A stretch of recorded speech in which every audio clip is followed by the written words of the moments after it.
गुरुदेव कल्लाजी राठौड़ के आशीर्वाद एवं श्री सावलिया जी की असीम कृपा से वागड़ के ज्योतिषी विजूभाई मैं स्वयं आपके सामने हाजिर हूं। और बहुत से दर्शक गणों मित्रों का एक कमेंट रहा कि कन्या राशि और कन्या लग्न के बारे में आपका प्रेडिक्शन बताएं। तो शुरुआत करते हैं। कन्या लग्न में आप प्रेडिक्शन कर रहा हूं, आप राशिगत देख लेवे। लग्न में केतु बैठना मतलब अपने आप में तड़प पैदा करना। तड़प क्या होती है? अभिलाषा, अपने आप में खुद सोचना मैं क्या करूं क्या नहीं करूं, इस आपे भी स्थिति में रहोगे। तो अब जस्ट जो ये 29 मार्च को इतने ग्रहों का युति हुई तो आपके कहां हुआ? कन्या लग्न कन्या राशि वालों के 7th हाउस में हुआ। तो 7th हाउस क्या होता है? अपने जीवन साथी का, लाइफ पार्टनर का, और कोई यदि आप बिजनेस कर रहे हो तो वहां भागीदारी का, और दैनिक आय का। तो दैनिक आय में जो एक साथ इतने ग्रहों का गोचर हुआ है तो कहीं न कहीं हर ग्रह अपना अपना प्रभाव दिखाएगा। तो वहां बड़ा परिवर्तन तो 2.5 वर्ष के लिए हुआ है, वो शनिदेव का हुआ है। और शनिदेव वैसे नाम से ही जाने जाते हैं शनिचर, मतलब धीरे धीरे चलने वाले। तो अब धीरे धीरे मूवमेंट आपके वो दैनिक जीवनचर्या की आय का स्रोत है, वहां मूवमेंट आएगा। आपका पूरा सभी ग्रहों का एक साथ युति 7th हाउस में, तो ये भी कह सकते हैं कि आपका पूरा जो फलाफल है वो आपके जीवन साथी के और आपके जो पार्टनर है उस पर विश्वास करे और भगवान को भी प्रार्थना करें। तो कभी भी आपके पार्टनर सब आप अपने आप को अभी 2.5 वर्ष के लिए अपने निर्णयों को अपने जीवन साथी के मार्फत करवाए या अपने पार्टनर के साथ ले, वहां आपको लाभ मिल सकता है। यदि आप स्वयं खुद कोई उलझन में अपने आप को, ये केतु है तड़प पैदा करते हो, अचानक कोई ऐसा बड़ा निर्णय लेंगे तो हो सकता है आपके लिए घाटा हो। तो वहां शनि प्रमित हो सकता है। उनकी तीसरी दृष्टि सीधी भाग्य भाव पे पड़ेगी।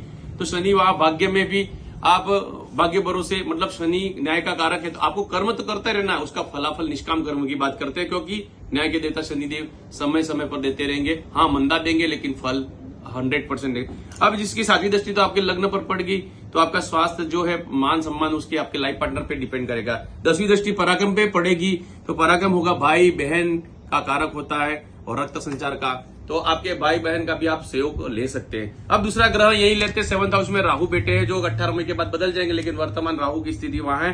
तो आपको किसी प्रकार की भ्रम की स्थिति नहीं पालनी है। अपने जीवन साथी और जो पार्टनरशिप के जो बिजनेस है उसमें भ्रम की स्थिति नहीं पालने की सलाह दी जाती है। अब वहां सूर्य देव भी बैठे हैं तो हो सकता है आपके जीवन साथी और पार्टनरशिप का जो घर है वहां तो थोड़ा एग्रेशन मिल सकता है, तो आपको सहन करना है। वहां चंद्र भी बैठा है, तो ये सब ग्रहों की युति इस प्रकार बैठी हुई है। तो शुक्र भी है तो वहां सौंदर्यता भी है।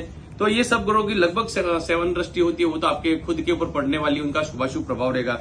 लेकिन अलग से बृहस्पति देव की बात कर लेते हैं। बृहस्पति देव आपके तीसरे हाउस में बैठे हैं। तीसरा हाउस होता है पराक्रम का, भाई बहन एवं पराक्रम। तो वहां से उनकी जो पंचम दृष्टि जाएगी वो भी सीधी आपके 7th हाउस पे पड़ रही है। तो वो अमृतमयी दृष्टि है, वहां चंद्र पहले से ही बैठे हुए हैं, तो वहां से आपको गुरुदेव सपोर्ट दे देंगे। और बुध देव तो आपके खुद के लग्न एवं राशि के मालिक हो, तो वहां बैठे हैं, तो बुध देव के लिए। तो अब यहाँ कुल मिला के आपको कह सकते हैं करना क्या है। आपको इस दैया से अभी जो 18 मई तक तो मैं कह रहा हूं कि आपको केतु देव मतलब मोक्ष, तो आपने जो तड़प पाल रखी है उसको छोड़ दो और भगवान गणेश जी के निमित्त दूर्वा या गुड़ की डली चढ़ाए, और केतु है मोक्षत्व कारक, भक्ति आराधना में लग जाए। और शनि का कार्य है, तो शनि आपकी कुंडली में पंचम भाव, शिक्षा, संतान, प्रेम विवाह के मालिक हुए और ऋण रोग शत्रु के मालिक हुए, तो वहां मूवमेंट दिखेगा आपको। आपके संतान के विषय में आपकी चिंता बढ़ेगी, आपके प्रेम के संबंध में और शिक्षा के संबंध में। तो ये जो एकाएक धन प्राप्ति का यदि कोई होता है तो वो भी पंचम भाव में होता है। तो ऐसे चीजों से आपको दूर रहने की सलाह दी जाती है। और क्योंकि ये घर एक्टिवेटेड होगा और ऋण रोग शत्रु भी एक्टिवेटेड होंगे, तो आप शनिदेव के संबंधित आराध्य करें। वहां शनिदेव को शाम को जाके आपको माफीनामा मांगना है। जय हिंद, जय भारत, जय सावलिया से।